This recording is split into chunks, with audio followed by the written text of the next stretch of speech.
Ladies and gentlemen, what an incredible showdown it was between Joseph Parker of New Zealand and Joe Joyce of the United Kingdom.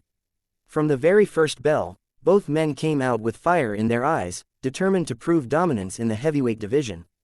This wasn't just a fight, it was a brutal brawl that had the crowd on their feet from start to finish.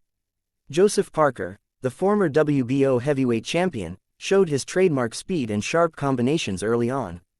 His movement around the ring and fast hands allowed him to catch Joyce with clean shots, particularly that overhand right and crisp left hook. Parker was clearly determined to impose his game plan and make his mark against one of the most feared men in the division. But Joe Joyce, known as the Juggernaut, lived up to his nickname once again. He absorbed Parker's punches like granite, walking forward with relentless pressure. Round after round, Joyce kept pushing the pace, throwing his long jab and heavy right hands, breaking down the defenses of Parker with his incredible engine and durability. As the fight wore on, Parker's sharpness began to fade under the sheer pressure of Joyce.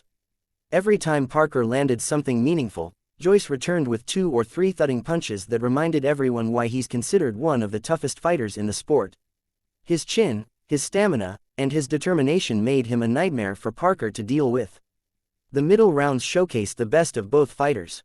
Parker had his moments with bursts of speed and flurries, but Joyce's constant forward march started to tell. The crowd could feel the intensity as each exchange grew heavier and more dangerous.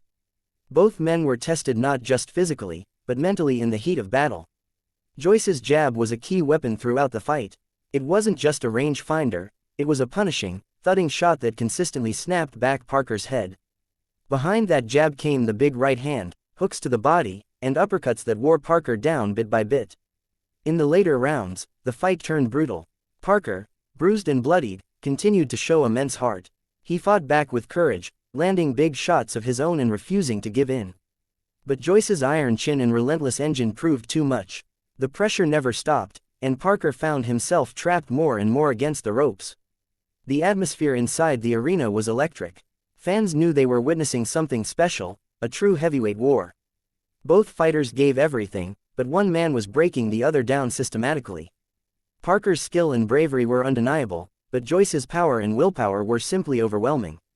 Finally, in the championship rounds, Joe Joyce delivered the decisive blow. A crushing left hook connected flush on Parker, sending him to the canvas in dramatic fashion. Parker tried to rise, showing his warrior spirit, but the referee had seen enough. The fight was over, and Joe Joyce had scored a massive stoppage victory. The crowd erupted as Joyce stood tall, proving once again why he is one of the most dangerous heavyweights on the planet.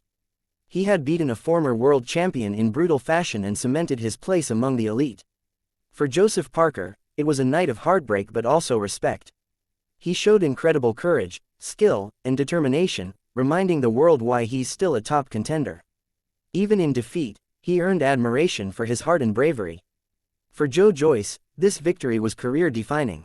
He didn't just win, he sent a statement to the heavyweight division. His power, chin, stamina, and relentlessness make him a nightmare matchup for anyone, including the very best in the world. This was more than just a fight, it was a war, a test of wills, and a display of what heavyweight boxing is all about. Brutal exchanges, relentless pressure, and a dramatic finish. Joseph Parker vs. Joe Joyce will be remembered as one of the great heavyweight battles of recent years. Would you like me to make this in the style of a commentator's blow-by-blow narration during the fight, so it feels like the audience is experiencing it live?